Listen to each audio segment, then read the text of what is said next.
الزمر أنبنا ولني آية بسبا عن الشيخ. أعوذ بالله من الشيطان الرجيم. قل يا قوم اعملوا على مكانتكم إني عامل فسوف تعلمون من يأتيه عذاب يخزيه ويحل عليه عذاب مقيم. الرحمن الرحيم، والصلاة والسلام على نبينا محمد وعلى آله وأصحابه وسلم تسليما كثيرا. سبحانك لا علم لنا إلا ما علمتنا إنك أنت العليم الحكيم. أستغفر الله الذي لا إله إلا هو الحي القيوم وأتوب إليه. اللهم انفعنا بما علمتنا وعلمنا ما ينفعنا وزدنا علما. بي كاريسو يهجريا باكلاني كمناني أني بناني أني ناني شهر شعبان هجرة سانكالو شغنا بسوينيو تاني سباناي نيلادي نصارو كجاتي بافلاني مغاني سبا سانكالو سبانا بسوينيو دوروناي أمبي باكو جيكولوني غلوفولا مسجد السلام. أعوذ بالله من الشيطان الرجيم. قل يا قومي آملوا على مكانتكم إلى آخر الآية. قوله تعالى ألك كما مسامين كورتا لندو قل ما مرفوية يا قوم كمغو آملوا على مكانتكم أي بارك أكشرك أي على طريقتكم وهذا تهديد ووعيد. أي بارك أكشرك نيني بغبغلي دي كتوما نكن كرمدا إني آمل نفنا ببارك أكشرك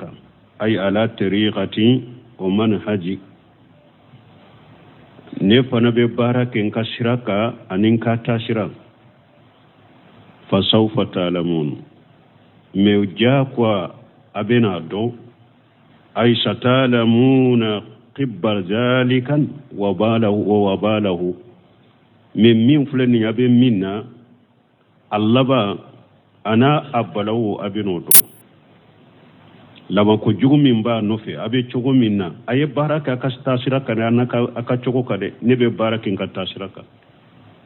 مواجبي أو بنا دو ni laban ko jugu min bennina ani balaw ni janga kata min ba no fi abina bo kalama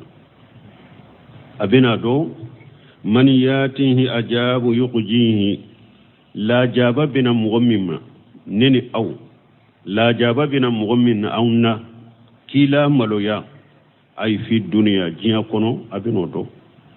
neni aw la jaba bina minna jiya kono ki dogoya ki maloya abino do ويحل عليه أجاب مقيم أني نلا جاب بنا جيكي مغمين كلا جاب من دوملنو أي دائم ومستمر لا مهيد عنه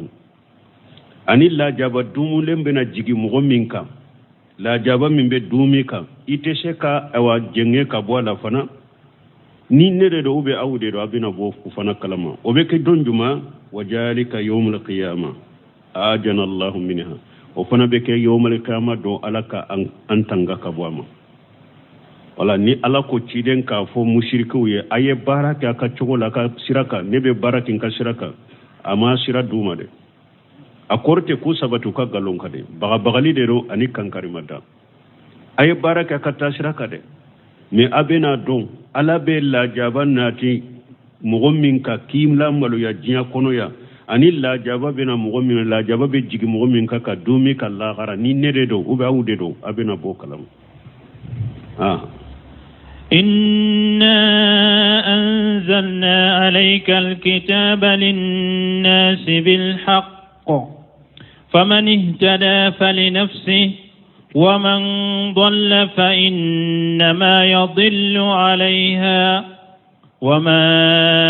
أنت عليهم بوكيل. يقول تعالى مقاتبا رسوله محمد صلى الله عليه وسلم ألا بافو مسا من كورتالي ألا يافو مسا من كورتالي نا أبيكما أكاكيدن في مين محمد ألا كتامنا كسباكا إنا أنزلنا عليك الكتاب يعني القرآن ألا كتيدن ما ني ألا يقرآن جيكا nye kitabu jigika la nyine kitabu juma qur'ana ne ala ya qur'ana jigi linnas bil haqqi ne ala ya qur'ana jigi hada madeunde nya jigi ni cinya fanade ay li jami'il khalqi min al insi wal jinni litunjirahum bihi qur'ana jigi na danfen bede jinnani hada made qur'ana jigi na nonunde pour iko baga niye balma qur'ana majigi kuluka qur'ana majigi irika de qur'ana jigi kunye de jinnani hadama de puru ciden ka jinnade hanaba de baga ni qur'ana jigi kunyo ode faman ihtada fali nafsihi ni mu'min kandara iyakire fa inna ma yaudu nafu zalika ila nafsihi ni mu'min kandara ika kandan nafa besage kana yire de ma ومن دل نمغ من فيلي لفنا فإنما يدل عليها إيكا فيلي تمغورك كوي إيكا فيلين تورا بشاكي كتير دما أي إنما يرجو وبال ذلك على نفسه إيكا فيلي بانتيا بلاو أبشاكي كتير دما ولا هدم دي بفيلي بانتيا لا إنيانا ميمبي ولي كتا قرانما ميمبي ولي كتا سنما إنيانا woyi jugude foyigo o nyagabo ka yele ala ka nyagabo itake ebe fili bantamina itake mogola koy ala ko ni kandara qur'ana ko ni jigina hadama dewnde hadama de jinna ajigi kunye munye fana kaw baka ni sira ayato yala tate ni sira de ala tay ayake qur'ana jigina awde yow jinna ni hadama de ni mbe fo qur'ana kono ni mo min kandara katama ika kanda nafa be sage kata yire de ma min be fo qur'ana kono ni mo min banna o ma i fili kabo o ma ika fili tora ate sage kata mo shimawo ni yire kunte abi yire de ka wama anta alayhim bi wakil aw ala ko cide ma eti korosili bagani utanga bagayde ay bi muwakkil anya hatadu alama ebila ko ja ko e ka mo kanda ko ala ko cide ma alama ebila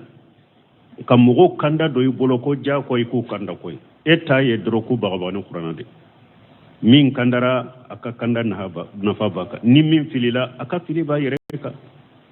mbali mon ni nye cide nyere hada ma dum to do ni nye cide ni fora cide nyere de alama cide mbila ko aka mo ja ko kanda ko ale ta ye min ye dro ala ye min fo abode fo min be qur'ana kuna abode fo ku bagabani qur'ana العلماء ورثة الأنبياء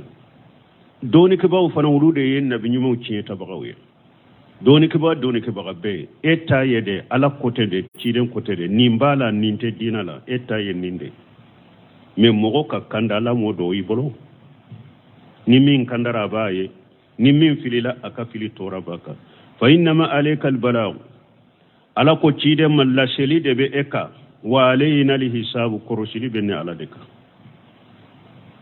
eta la sheli de koy la sheli de be eka ni mugo koroshili ni sonna ayake aka saraye ninye ni sonna amake aka saraye ninye o benne ala de ka ya wadawa kila bebe ni chogoda wajulu kila bebe ni chogoda doni kila bebe ni chogoda eta la sheli de me minye ka mugo koroshi yo mali kama do ka be saraye ka fota ni ka ketala o te we ala de ni ala ta fo doro ye tinya info ya bange huja jorika o ya banne ato abu ni ala chelagra الله يتوفى الأنفس حين موتها والتي لم تمت في منامها والتي لم تمت في منامها فيمسك التي قضى عليها الموت ويرسل الأخرى إلى أجل مسمى إن في ذلك لآيات لقوم يتفكرون. ثم قال تعالى مخبرا عن نفسه الكريمة وكفي علىكم مسمين كرتالين نابان كباريا كابوا يركم مسمين كرتالين مسمين كمو بأنه المتصرف في الوجود بما يساو ko ale ala min ye diɲɛ ye ko ale de bɛ fɛn kɛ a la min y'a diya wa annahu yatawaffa al-anfusa al-wafatul kubra bima yursilu min al-hafajati alladhina yaqbiduna min al-abdan ni aya kono ala ye saya fula fɔ ko ale ala de b'o saya fula in bɛɛ kɛ saya belebeleba ani saya fitini saya belebeleba ye mun ye nin ka mina ka bɔ i la saya fitini jumaye nin ka mina ka bɔ i la sinogola ala de bɛ nin fula bɛɛ kɛ a y'an kibariya ko ale ala de bɛ fatuli ba in kɛ saya ba in kɛ min ye n'a b'a ka ɛwa malikiyaw ci n'u bɛna e ka nin mina ka bɔ i farikolo la walwafatu sugura indal manam ka yira na fana ko ale ala fana de be fatuli fitini saya fitini ko ale ala de be o fana ke kito sinogola kama qala tabaraka wa taala komi ala ya fo cogomi masammi hera kacha kortalen huwa alladhi yatawaffakum bil layli aya wala surat al-an'am kono ala ko ne ala de masay nimbe aw nimmina sufelala wa ya'lamu ma jarahtum bin nahar abe min baraka tile kono ni dugu jera tile kono abe bara min kenne ala bado summa yabasukum fihi wa kofe ni tile sera dugu jera mbe aw kunu tile kono naina li yuqda ajalun musamma pour ni ala ye sarati min fo iye ikajiya nyana mayala iko sarati dafa suwosu ni hada madin dara ni sinogora ala bi ni mina sinogo o fatul fitini summa ilayhi marji'ukum o kofi abebe sagi kata ala de ma summa yunabbiku bima kuntum ta'maluna o kofi ala naw kibariya naka barake tawye wa huwa al-qahiru fawqa ibadihi ala de karaba masaye ala ba ka jon sanfede wa yursil alaykum hafajatan ala be malika wuciyawma malika mununye ala ka tangali malika ala buciyawma hatta ija ala buciyawma malika munun be hada maden koroshi ala bo malika wuci kata ima ulubi no fe ubi koroshi kanya na moya be kono hatta ija ja ahadakum al-maut fonni sayana na aw dola kelema tawaffatuhu rusuluna wa hum la yufarrituna ne alaka cidon ubaw ni mina ulute faratu ni aya fana fule saya fule inde fora kono fa zakara al-wafatayn sughra thumma al-kubra wa fi hadhihi al-ayati zakara al-kubra thumma sughra ni aya fule imbe saya fitini ni saya kumba bainde fo mi suratul an'amita o ya damina ka saya fitini de fo folo o kofi anana saya kumba bafo min ni ayata ni nya damina saya kumba ba de mafolo o kofi anana saya fitini fo ولهذا قال تبارك وتعالى نinde ko salako masami hera kacha korotalen Allah yatawaffa al anfusu hina mautiha ala de masai nabi nimmina saya wakati hada madin saya wakati ala de masai nabi kan nimmina wallati lam tamutu nimmi ni ale masa ala de bo fanamina fi manamiha akashinu kono nimmi fana ni ala masa yalla tigaka ala do bo nim fanamina na tigibe sinugola fayamsiku allati qada alayha al-mauta ala ye sayalla tige mogo minka abo onim minafe oninte shagi kana matuguni wa yursilu al-ukhra ni ala masayalla tigaka ni ala ya latige ni okunu wakati obe kunu ala bo nimbila katama ila ajali musamma وبكونو كاكانيا نما يكي كتا وقت من الوقت من على يوفوكا فيه دلالة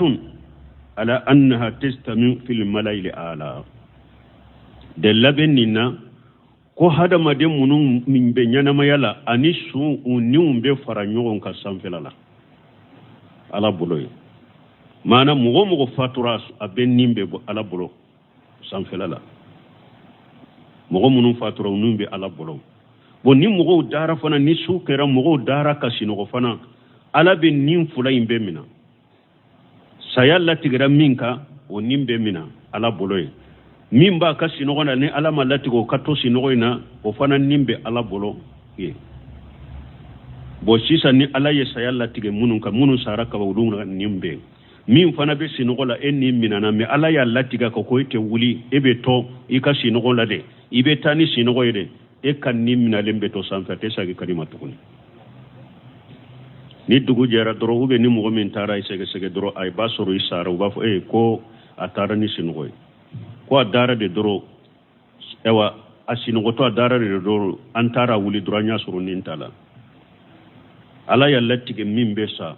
e kan nimbe toye ala bo mina yo beto yo tesa ge matuguni eta be ke saya sinya kele nimbora ela me ala ma latige min kato sino gonda o kunu wakati abo nimbila kana doala nimbe doala ale be kunu ka kanyana maya ke sani ala ka wakati min fo ale pana sa sayala nindi ala ka musaye wada to sarafu doko ko mugo munu suka niu ani nyana ma ukan niu kube fara nyogon ka ala bolo sanfe kube baroke yere wode ya to ibe sogo do ye mugo do e ba ye sogo la ini sudo shira nyogon krefe mugo do fatura ba ke ka baroke niu bebe nyogon soro sanfe de munu be nyana ma yala munu sara akan niu be nyogon soro sanfe ala bolo ube baroke fana sarafu doyo fo bun kasir fule ko de fo ya le ya surnya akon ninye delila iran annaha tastami fil malail ala ninye delila ye kon niumbe fara nyogon ka sanfela ina mo fatule nu ani mo munu be sinogo la niu ku be fara nyogon ka sanfela la ewo be baroke fana ube nyogon do fana ninye alaka musaye wadiato ana nabi hurata ka hadisala qala rasulullah sallallahu alaihi wasallam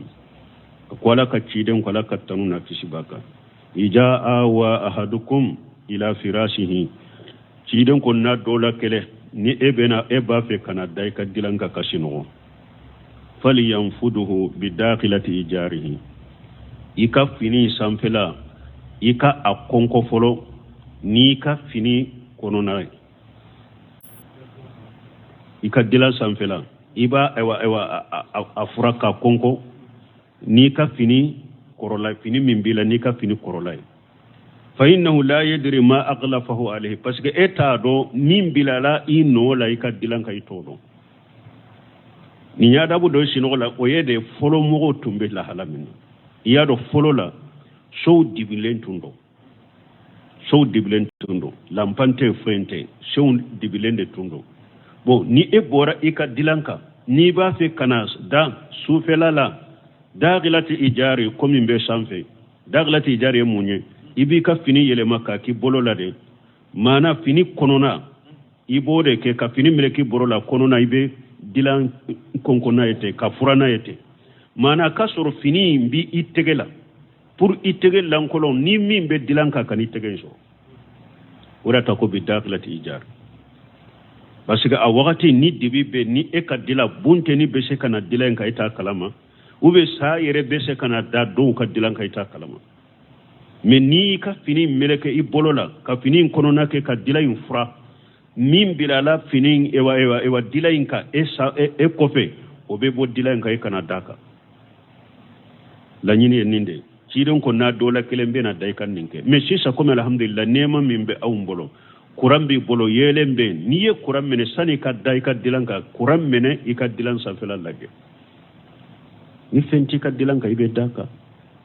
folola dila ewan furali nana de o ya soro dibi be yele unte i kana ta da fenka na be seki toro ni yen ninke summal yaqul kiden ko kofe idanto ni be dai ka fo bi ismika rabbi wada'atu jambi ntigi ala ni e ala ka togoye nyeyen kerefela da ni ka togoye o bika arfawhu ewa nimbin kerefela intakabo dilain ka fana mbata ni e ala de ka togoye in amsakta nafsi farhamha ntigi ala ni sinogora ni e ala ye ne ka nimmina sinogo inna ni nimbi bolo na ya soro eba ne ka nimmina sinya kelede na te sage kanamma ika nema na ya soro bin nimmina de ikin kanni ika nema wayni arsalitaha fa ahfajha bima tahfaj bi ibaduka salihina ni bin nimbila kanamma fana na be donna ni bin nimmira kana donna re fana nimbe wuli kabo sinola ikan nin tanga ibi ka jonyuma untanga kabo minna ikin nin tanga kabola walmo ni nyede hadama de wakati min ni perella ni bena dai ka diranka ni nye do nyima ikan nin do fode ni nye do ye do min kanyu kosobe kan nin do fo do min be bugar ni muslimu de kono kiden ko ni mo min bena dai ka diranka ikan nin do fo ntigi ala mbin kerefela dani e ala ka togode nimba akorota ka wuli mba wuli ni e ala de ala niben ni mina ika nema ala niben nimbila kana donna fana ika tanga ibika jonyuma untanga kabo fengo fena ikin ni tanga kabo ala odeta ko fa yamusikul lati qada alaiha almauta ni ala ye nim fulay mbe mina ala ye sayalla tige nimminka ala bo o mina yere allati qadimatati wa yursilu al-ukhra nimmi sara ala bo mina lento abolo te sagi kana tigima wa yursilu al-ukhra ila ajal musamma me aben nin doyi abo o ci kana wakati min donendo qala suddiu ila baqiyati ajaliha nimmi ni saya mallatiga ka alen nimbe sagi kana doala akan ewanya akan lajali to abo nyana maya wa qala ibn abbas radiyallahu anhuma yumsiku anfusal amwat wa yursilu anfusal ahyai munu nye sun kan niu alabu ulum mina ayre boloye nyana ma kan niu alabu uluchi kana uma wala yakhlutu utenya gambe nyogona labo sun nunu kan niu ani mugo munum masa ube nyana mala niu ubebe ala boloye me ala be sun nunu kan niu minaye mugo nyana mare na bawu niu bina kana utenya gambe ala bolo inna fi jalika layati liqaumin yatafakkarun wura talako akota man se chaman de benina mugoye mugo munum be miri katashi na be alaka kele bantiya yira mugo la ko ala kelem to de kanka bato foy man ka bato ka faraka am ittakhadhu min dunillahi shufa'a قل أولو كانوا لا يملكون شيئا ولا يعقلون يقول تعالى جمع للمشركين في اتقاجهم صفاء من دون الله ألا بافو مسامين كورتالينو كمشركو لكوش نو يسون يالي دنبغا ونمغو منا كفيوم منا كومون بسرون يالي دونك أوليك كسروني ألاتي nu yo fara alaka wa hum al asnam wal andal munu nye bolu ye ani bato fiu allati ittaqajuha min tilqai anfusihim bila dalil bati fem munu nu yere yum mina ko ke bato fiu nye u yere fe kasoro delila to bolo wala burhan hadahum ala zalika delila fanate delam nyu kanda katan imma وهي لا تملك شيئا من الامر كسرول فلك من بتوك فرالك كوشي تابلو كوشي مرالين تابولا تسكا فوين نبو بل وليس لها عقل تعقل به حكلي يرتولا نو به حكلي نمين من تاي بولي دي حكلي يرتي بولي نوننا ولا سمو تسمو به تلو تولا نو به ميني كناي ولا بصرو تبصروا به نياتو لا نوبه يليك ني نيامني بل هي جمادات يموني نينتي منا نينتولا aswa hala min alhayawan bikasiri minye jamadatu nintala alede kala halaka jugu kateme fenya na moya chamanka nintala yere la irate foi kalama aw mushriku yen nonu na nyona ude bato ko fara alaka ko be surnyari donke wulu yella gara ala ko odema ala ko de ma amit taqajum min dunillahi sufa ala ko yala nunu nye fewundo de minawa munu be delilu ku ye ka surnyari den ku ye la garawa qul mahmura fuye munu nyenninke ayya muhammadu li haula jaimina muhammad ni munu nyennin galon fo afuye annama ittaqajuhu sufa lahum inda allahi taala akhbaruhum ni munu fuleka e wasunyali dombaga mina uyereye alafe ikbariya anna safa'ata la tanfa inda allahi illa man irtada wajina lahu afuye de ko mo shite ni sunyali dombe se ka fenna fa fo akasoro ala jena e yere ka baraw koro ani min be sunyali donke ye ala jena na ka sunyali ka sunyali kiye afuye de qul mahmud afuye law kanu la أولو كانوا لا يملكون شيئا يالا نهرنا ياسرو أو باكي كمونم باتوكا فرألكا كو بسرون يلي دونكي أو يألافي هرنا ياسرو فوي مرالنتي ولوبولو ولا يعقلون هرنا ياسرو حكلتو ولا ولو دي بسكا كي أو يسرون يلي دون بغي فين بسكا كي أو يسرون يلي دون بغي فين مي فوي مرالنتا بولو أشيتا يري لا يري فوي تابولو وبسكا كي إما سرون يلي دون بغي femmi hakkili yere tala jammadatu iri mogonin jole kulu ewa kulu ewa shigile kulu jole iri jole dingenye so jinyew ni mogo be nonun de bato ko nonun ka sunyal donc ube ka hera sama kan ka tora nyone ka bo eka ni foi ta bolo foi maralen ta bolo hakkili tala yere obeska munna fay obeska sunyal jonju manke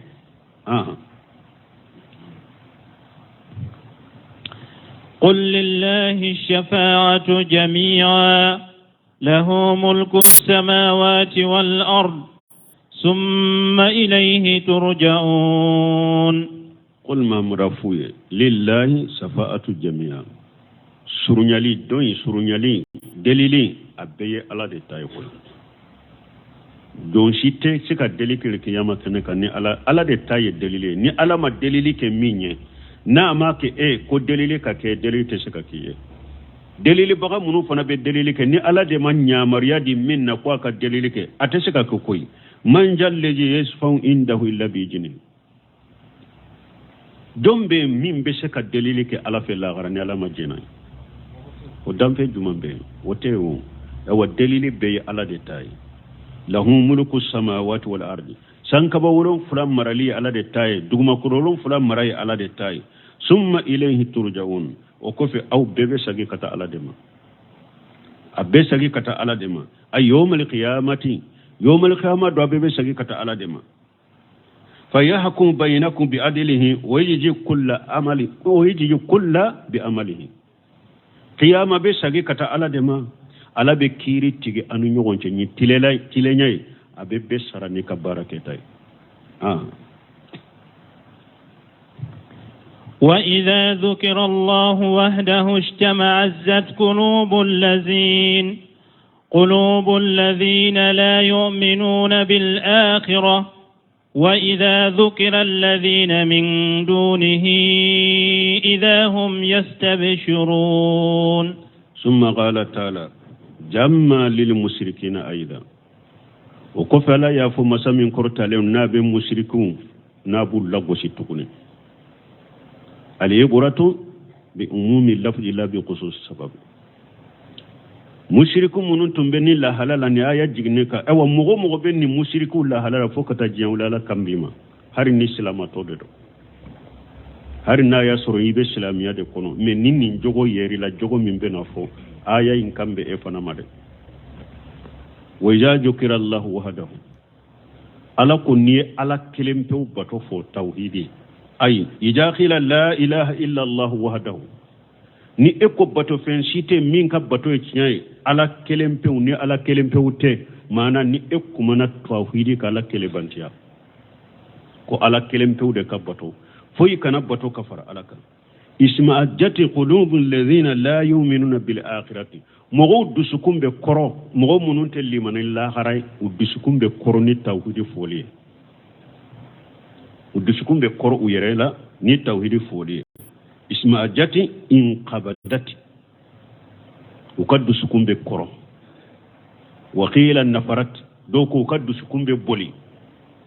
وقيل كفرت واستكبرت دوكو كد سكون بكافريا وكد سكون بيربونيا إنهم كانوا إذا قيل لهم لا إله إلا الله يستكبرون ألا يافو مشركا من كتل آية وركونو سورة الصفات أكو مشركو فلي كافر فلي أولوتون كيرا نوكم لا إله إلا الله باتو فنشيت منك باتو يتنى على كلم بيوتي بيك على كلم بيو باتو وبيبو من كلامو بو يربونا يستكبرون وبيو يربونا أي أن المتابعة والإنقياد لها وبيو يربونا كتو توحيد ونكبو يربونا أما كي يركل توحيد مبو يربونا أما فقلوبهم لا تقبل الخير وقد سكنت هيرا منا ومن لم يقبل الخير بل من مغو فنا ما هيرا منا ادو سكما سكا توحيد منا ادو سكما سكا سنة منا ادو سكما سكا سلف صالح كتابول منا يقبل السر ادو سكما بكوجو منا ده ولذلك قال تبارك وتعالى نند قص لكم مسمي هيرا كاكورتا لندو وإذا ذكر الذين من دونه من نيه في موري كفو مينت على كلمة بطوي شيخو كفورا يما باو كفو كوتانو كشيخو فو كوتانو بطو في منو بولو كوتانو لا دا منو بهذا مدين بولو كوتانو بيريا منو بولو كوتانو تابولو جوجو منو بولو كوتانو niye fengore fe minte ala kelempe bato e doro itaro ka bato fe unde fo kulu tanu kuma jamu doro mumbeke ijahum yastawshirun ebe bo min kalama doro ube no niso nja kan niso njate yastawshiruna yabushiruna uma fode yastawshiruna ibo bo min kalama ibake kan nyugo niso nja la hawla ala yalam man khalaqa ala de ba kaddam fu ndo koy awan balma ni fora mushriku de kam man kutu fulani nyani kafiru me sisa mo chaman de be islamiya kono ni jogo bala mo chaman de be islamiya kono ni jogo bala bal karamogo yere de bu kanto ni tawhid kuma fo ko yin nunum bila sa nunum bam farada nunum ka gele yi tawhid kuma fo yere mo folo min e wa farik bo do nyogona komi ala yere ya fo chogomi in kabadati mogo folo min dusukumbe koroy ula folo karamo yere de folo ala kelim fe kabatu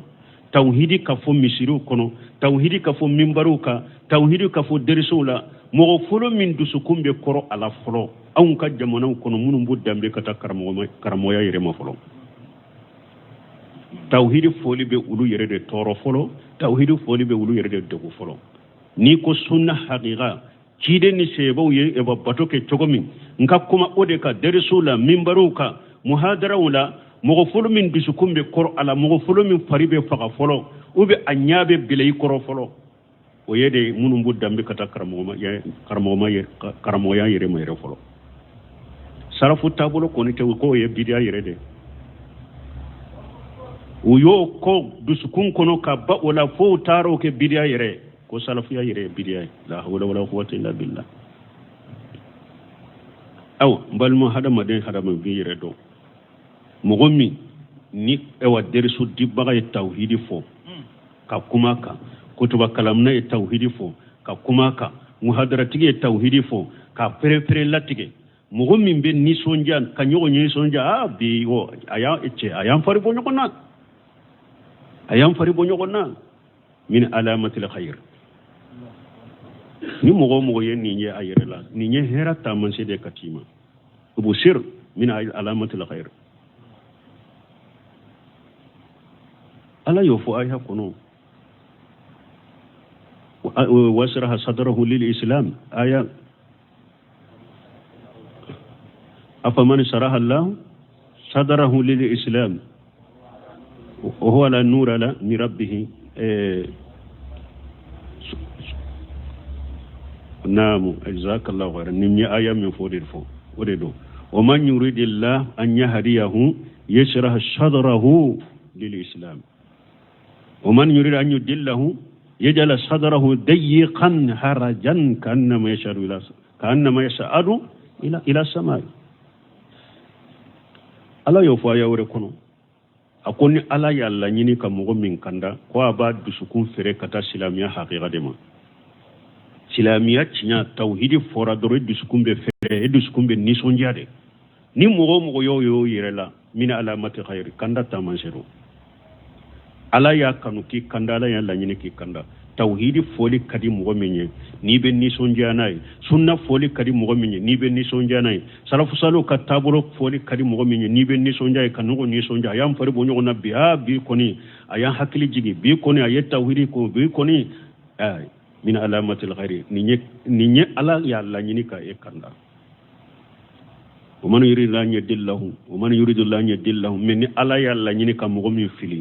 يجعل صدره ضيقا حرجا كأنما يصعد إلى السماء وبيودته كأنما يصعد في السماء مي الله ني الله يلا ني كم من فيلي أبي دسكون كده حرجا ضيقا كاشري كاكورو idusukun be koro la tawhid ko ni fora doro idusukun be koro silamiya nyuma fora idusukun be koro sunna fora doro idusukun be koro ila la ibe degude abe ko mi mu'min na ko abe yele kata sanfe ni finye be tigala kata nimbe degu chogumi tawhid be edego chogode la cinya be odego o chogode la donc ni nye kafiri jogode musirki jogode do mais afule siyasa ni jogobe silama chama de ramisiru kono mais ni mu'min nana akumana laada ko nununka akumana politiki ko nununka president politiki mo ko lagosi akumana uluka sisa ewa ibe gomun kalamu ni sonjale ndebe kan nyonyi sonja hala ninde wajule mene bi kutuba diara koy nindero munun tanaye tauhidi ni min nara ka kuma ukosuku kare laada nunu ni politiki nunu ni fen nunu akumana ulude ka katadoro bidia ko nono ka fanga dima ambe kelenya sa ambe ko la ilaha illallah an kana ko gele ya chogo ya dola ni nya fa mu chogo ma ka take ya fa mu chogo ma ka take an ka nyogon toye ninde wajuli biya ka wajuli diarade min alamati sar ni ma hera tay be juguman tage ni e ko ite tawhidi fe qur'ana aya ka fo ka korofu ya hadisa ka fo ka ni ko itofe be jiri kanna ta fo ibo tage jakwa min bena wajuru ken sogora ni na den fenke ni na qisa kunta no ewa israiliyatu ne hadisi mawdu min bo fo min bareka ibe soma ke idu sukumbe soma ke ni ma cinyata be ngalonde taw ni ma hera ta dorobe jugumanta wal man kam misirul lajaka illa marahim rabbi mogo kuma na tauhid haqiqa kam min bareka misiru kono ibe kuma kabiriya de kokari ka welele ke kata sunna de ma a don yere nu be bo misiri kono nu kuma misenu de be wo munu kante ke foye parce que kuma na min ko madia uluye mais ni kuma na fe ngurew ka min te tawhide ala kelem to baton min te ciiden ka sunna haqiqai hada madun ka tabolo nunu bidia munum be mo bolo lada munum be mo bolo kokoro munum be mo bolo itara kuma ulude do be bo min kalama doro be nyugo ni sonja kata nin kutuba kalana nin kana fama kana de abato ka fonni nde mene ko kana ninde ka kuma ciko kanye atedo mo ka gashela nunu de be fo ante jamana de ante mo do de be dogo alala ko ala de idda ko ala de bi do ala fule ki kofo ay ni numéro tade nin kana fama misirina ale fana ba yere korota ta na yin nunu me ambe de kelenye ko mi munu ma famu drobe ko gelaya ambe de kelenye e dajjali dina cinyana ciiden ka sunna cinya baga population ka doni ke baga ala ka doni ke baga yere te population ka doni ke baga de dro min kadi jamaye domi dro ngana yele mimbarka ko fuye ku nisonja nka jigin katani nyere wode kutubay itaru nyini kalibi nyi lagara ite tawhiri nyini kafo mogoye ika sunna nyini kafo nyomogoye ika salafu salu ka tabulu nyini kafo mogoye ibina hadama den je nyini de la ka jigi mimbari ka kata nasallahu salama ewa hadama de balili sana la nafsi basira bebi yere dawde mogo min ni tawhiri kuma fora misiri kuna fora mimbari ka nibe ni sonjiade ube ni dusukumbe korila de yere be yere do na ya soro tawhid kuma folebe e dusukumbe koro ebe dimida e nyabe bilede ala yiko foya de aye fulan ka fo munun la goshe inu be kelenya har na ya soro be silame ko ni be salli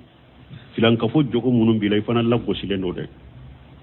mais ni fe ngore fora min ta la ko e doro wujahum yastabu siruna anyo wona yan soro antara minna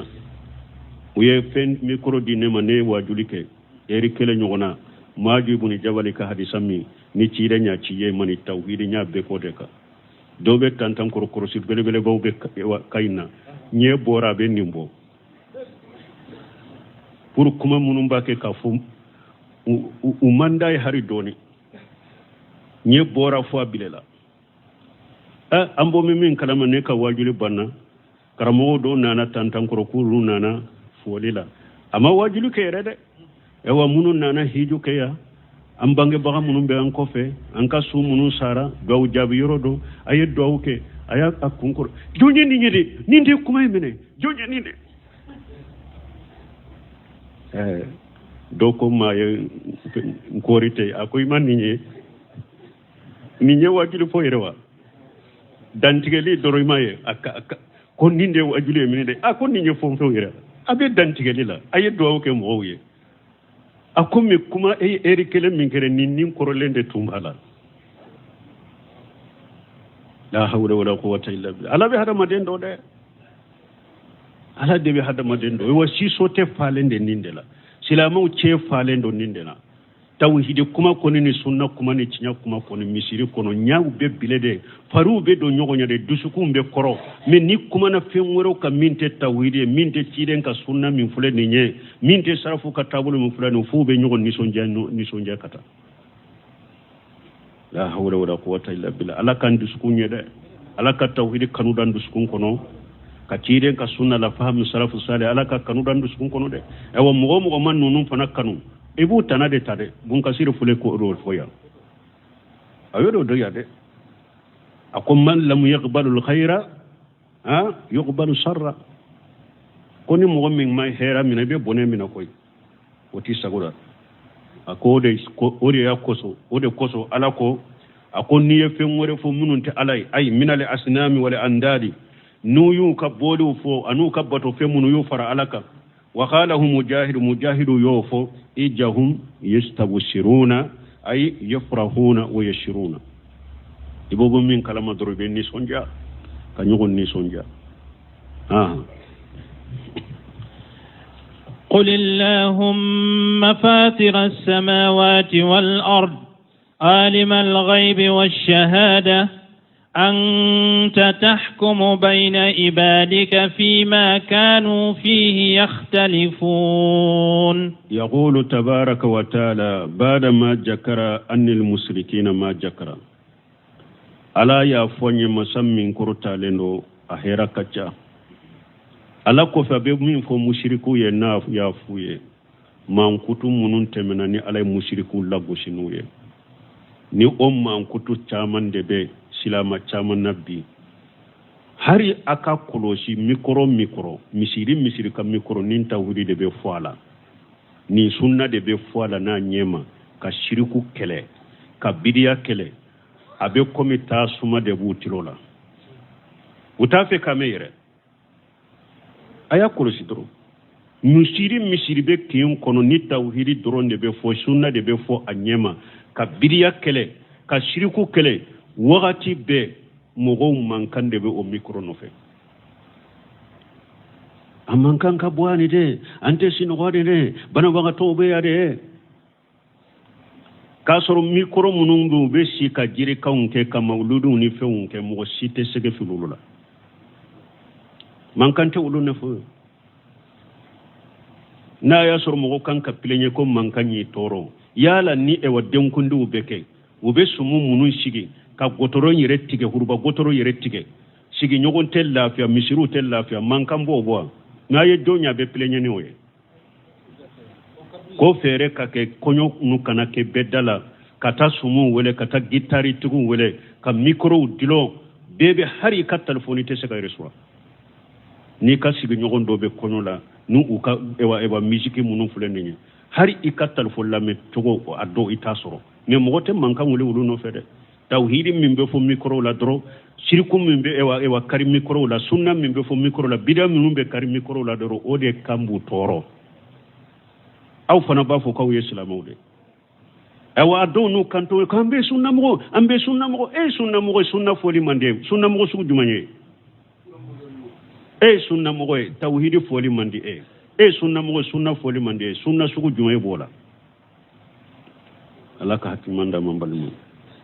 يقول تبارك وتعالى بعد ما ذكر من أن المشركين ما ذكر من المجمة لهم في حبهم الشركا ونفرتهم عن التوحيد إما يحرب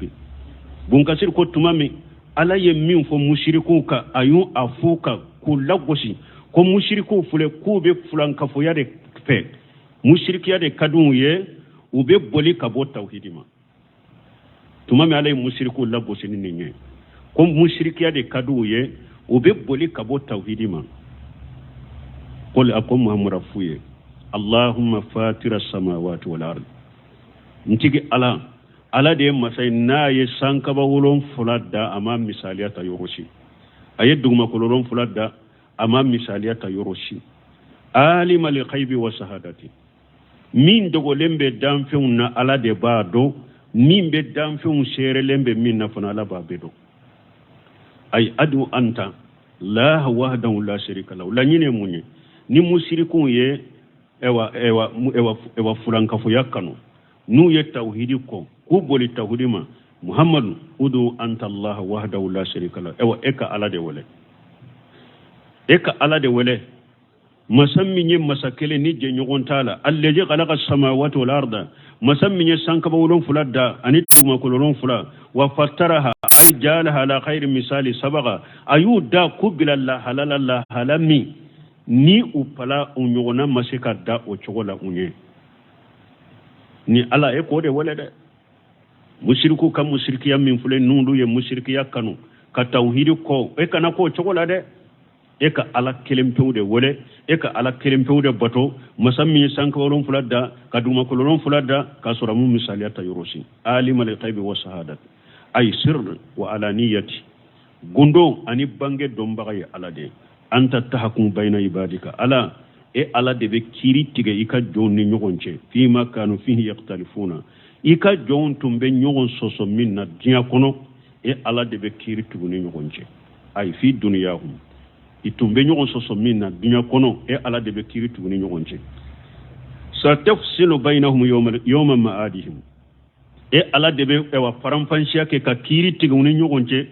o ka sagili do la gara wa nusurihim wa khiyamihim min quburihim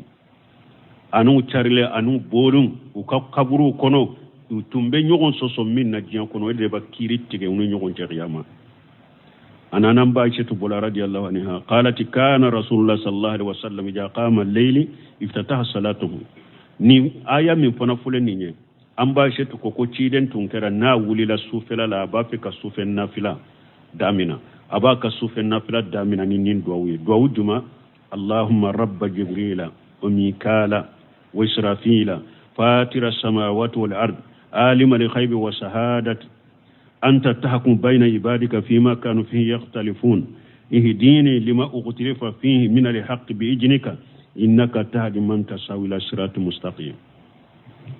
نين دعاو نتيدا وللا نا بافك النافلة منك سوفلا لا أباك النافلة صلي دامنا نين دعاو دي نا يكبروا في لسانك كلام دامنا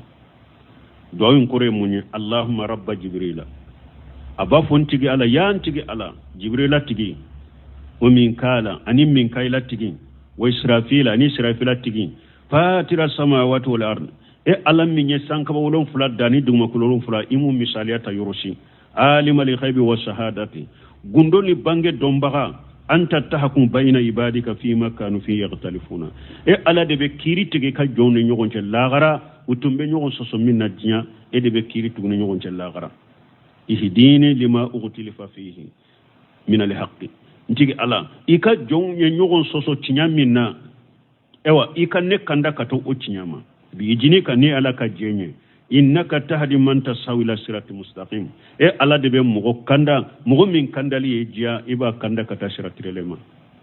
iti kanda kata sirati lemema ciden tumbe nin do fo nim maliki abbas saba ayen nunun to fo munna rabba jibril o mikala o israfila parce que nim maliki abbas saba min fuleni nya akelen kele ala ye fendo bara do dama bara ke bar ka cido dama cimi ni e wa hada madun nyana mali bala jibrila wa hawde dira alema qur'ana be diskun nyana ma ubata nyana ma ya ode tumbe jibrila bolo mikaila sanji kode dira alema sanji ni falemfo yala sanji ni falemfo hada madenka fari kolo nyana ma ya bala ubatala nyana ma ya bala israfila minye kaburu finye ni nima fe kan ni mba akaburu kono ni ala ko akaburu finye puru hada madun kan nyana ma ya kabo kaburu kono ale de be buru finye nima fen kelen kelebe ikan nimbe pa beta do ila ibe nyana ma ya do be nyana mato wodi ato nim malika bafula ci malika basaba ci den tumba kan nafila damina nuye parce que kelen kele bara ba bolo bara min ni nyana mali bala وأن أبي بكر صديق رضي الله عنه أنا بكر صديق بولا كجيك بون قال يا رسول الله علمني ما أقول جاء أصبحت أبو بكر صديق أكو تشيد ما كل الدنيا دعوة ندعو جرام بدعو من فوق وجاء أمسكت أني نقول فلا سيرام بدعو من فوق فقال له رسول الله صلى الله عليه وسلم على كتشيد قام يا أبا بكر قل اللهم فاطر السماوات والأرض أكو أبو بكر ni dugu jera ni do fo wala fe kan ni do fo ika fo ntigi ya ntigi ala masam minye sankabolon fulada ama misaliyata yorola kaduma kolon fulada ama misaliyata yorola alimal ghaibi was shahadati gondoni bange dombaga la ilaha illa anta bato fen shite min ka bato chani ala kelem tawte rabba kulli shay e ala de fembe tigi e wa malikahu e ala de fembe marabagay a'udhu bika min sharri nafsi mbi tanganyini ni e ala ikin kisi nyere kunnin toroma wa sharri shaytan ani shaytane toro wa shirkihi ani shaytane jenyonya toro aw aqtarif ala nafsi su'a ube nyere kanata kojugu baraka bila nyere ka aw ajurrahu ila muslim ube kana kojugu samakata shilama doma cide nyenin do wala dunya abubakar sidibla ko sogoma akafo wala fa akafo balmo niya ewa do chama be ka koloshi jikru chama be do chama be be tawhid kuma de babbe kono la ilaha illa anta itasuru do minna ka dogode balmo tawhid ni fente kele jiyan kono koy ale de ye wajibi fole jiyan kono ale de ewa nyamari kam fole jiyan kono ewa hera site jiyan kono hera be nin jiyan kono tawhid kawsay abdurrazzaq badri ta ka kaseti dota akelente de tawhid karamo chamande be tawhid kanyi kateme jika tawhid kanyi kateme dumunika tawhid yere kanyi kateme furaka keneyaka tawhid be nimbenya tawhid be dogotoro so tawhid banye forashi sheni tawhid banye hari nina kili ni min fulay ba sama tawhid bonye tawhid de be nimbenya tawhid ni foyta kelenya jakuno mbalimo tuma mi abdurrazzaq al-badri yenni fo tawhid e wa sarahulila ako hada made ni na kilin de guda idde saraka ni na kini Allah banye munye saya kibo jiha kono ibora jiha de kono bo ni ewa ji de serela Allah banye munye saya ni dumuni de serela Allah banye munye saya me saya min fulen ninye ni mbora fari kolo da ka fari koro ka afara nyogonya de me na ya soro mogomi ewa ni na kilin de gude ifa e tawhidi tige kungo yifa e tawhidi tige mi no yifa e tawhidi tige i bora jinya de kono fari kolo bora jinya de kono doro me penchinya nawa ni tawhidi sera alama munchinya na ebolo fo imachinya ila me ewa dunka faka sabati bolo inni na kili kake a chogo nyumanna miji ka sabata bolo fambe miji be me shiriku bi bolo ni nye ka jinya ni kan lagara jinya lele ni mi no yi faga ni na kili de gunyi faga kungu yi faga i perdi la diɲɛ de la mais lahara b'i bolo o tɛ yan i perdi la diɲɛ i bɔra diɲɛ de kɔnɔ mais lahara b'i ye mais ni mɔgɔ min nin bɛɛ sabatira i bolo dun kafa sabatira min cogo ɲuman sabatira kɛnɛya sabatira i bolo mais i sara musirikiya ka siriko b'i bolo fulankafɔ b'i bolo i sara o kan i perdi la diɲɛ i perdi la lahara i bɔra diɲɛ kɔnɔ i bɔra o la lahara fana tɛ taa ye i perdira o la awa juman ka ɲi ninnu na o la han tawhidi de ka ɲi balimaw o de y'a to duwawu filo ni tawhidi b'a kɔnɔ hadamaden ka jija de kana sa ka bɔ nin diɲɛ ɲɛnama kɔnɔ n'i ma nin tawhidi ɲini ka ɲɛnamaya ka sa ka dɛ ala ka ɲɛnamaya tawhidi ka kan fatɔ ka kan kɔnɔ ka tawhidi kanu don an dusukun kɔnɔ ka tawhidi tigiw kanu don an dusukun kɔnɔ ka musirikiya juguya na kɔniya bila an dusukun kɔnɔ ka musirikiw kɔniya ni juguya bila an dusukun kɔnɔ ka sunna kanu bila an dusukun kɔnɔ ka sunnamɔgɔw kanu bila an dusukun kɔnɔ ka bidiya juguya bila an dusukun kɔnɔ ka bidiyamɔgɔw juguya bila an dusukun kɔnɔ ala k'o ka ɲɛ ka ɲɛnamaya ka kan fatɔ kan kal an kunna ka lagara subhanakallahumma rabbuna bihamdika ashhadu an la ilaha illa anta astaghfiruka wa atubu ilayk Suratu Zumari an bɛna wuli ni aya 30 ani 8. أعوذ بالله من الشيطان الرجيم قل يا قوم اعملوا على مكانتكم إني عامل فسوف تعلمون من يأتيه عذاب يخزيه ويحل عليه عذاب مقيم الرحمن الرحيم والصلاة والسلام على نبينا محمد وعلى آله وأصحابه وسلم تسليما كثيرا سبحانك لا علم لنا إلا ما علمتنا إنك أنت العليم الحكيم أستغفر الله الذي لا إله إلا هو الحي القيوم وأتوب إليه اللهم انفعنا بما علمتنا وعلمنا ما ينفعنا وزدنا علما